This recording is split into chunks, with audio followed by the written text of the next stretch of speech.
एम्बेसीको तर्फ धम्की दिनुभयो। ओके, एउटाको 8 महिना एउटाको 6 महिना थियो। अकामाको पुरा 2 साल खत्म गरेर कन्ट्याक्ट पुग्यो। तो हेलो गाइस, नमस्ते, म दीपक विश्वकर्मा हैन। धेरै मेरो फेसबुक युट्युबमा मेसेज आइरहेको छ, कमेन्ट आइरहेको छ हैन, किन यस्तो भिडियो बनाएर हालेको भनेर हैन। तपाईहरुलाई म विस्तारमा बताइदिन्छु। मेरो भिडियो पुरा हेर्नु होला, तपाईले आफै थाहा पाउनुहुन्छ। म साउदी अरब आएको 2 साल 2 महिना भइसक्यो है, अनि मेरो एक्जिट पनि लागिसकेको छ। एक्जिट लाग्दै गर्दा म रुममा 15 दिन जति बसिसक्यो होला है।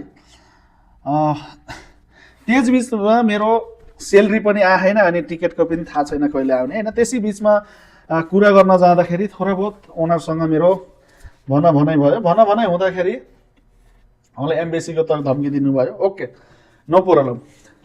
बट म होला सोध्न चाहन्छु के, म भन्दा पहिला जो 2 जना सेफहरू जानुभएको हको अकाउन्टमाको भ्यालिड एउटाको 8 महिना एउटाको 6 महिना थियो।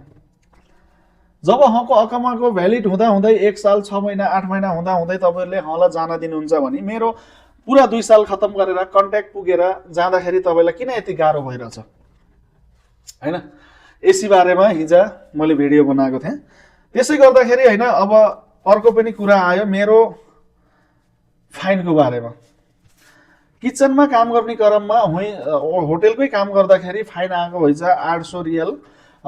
मोमोस बनाउँदा समय मोमो बनाउँदाखेरि यो पन्जा लाएर मोमो बनाउन सकिँदैन, किनकि हजुरको मैदा अनि किमा लिक्विड हुन्छ, किमा चिपचिपा हुन्छ, तेल हातमा चिप्केर त्यो लपेट्न बटर्न मिल्दैन। त्यही कारणले पन्जा लाइए थिएन, लाएर बनाउने सम्भव पनि छैन। त्यसै कारणले हसिम म गएको छु हैन, कहिले सेलेरी काटेर आउँछ भन्नुभयो, कहिले के भन्नुभयो। त्यसै कारणले मैले हिजोको भिडियो बनाएको छु हैन। त्यस भिडियोमा केही हजुरहरूलाई गलत लागेको भए सुझाव दिनुस् हैन। मैले केही गलत भनेको भए म माफी चाहन्छु है।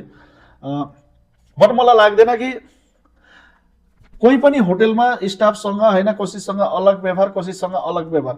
एउटो जग्गामा काम गरेपछि सबैलाई एउटो व्यवहार हुनुपर्छ, एउटै रुल हुनुपर्छ, एउटै नियम हुनुपर्छ। यसै विषयमा कसैको अकामा 1 साल 10 महिना 6 महिना हुँदाखेरि पहिल्यै पठाइदिने, अनि मेरो अकामा मेरो कन्ट्याक्ट सकेर अनि अकामाको डेट पनि अब 10 दिनै होला 15 दिन होला। त्यस क्रममा मसँग किन यस्तो दुर्भाग्य, यस्तो नराम्रो व्यवहार। तो मैले यसै बारेमा भिडियो बनाएको हिजो। हजुरहरूलाई कस्तो लाग्छ?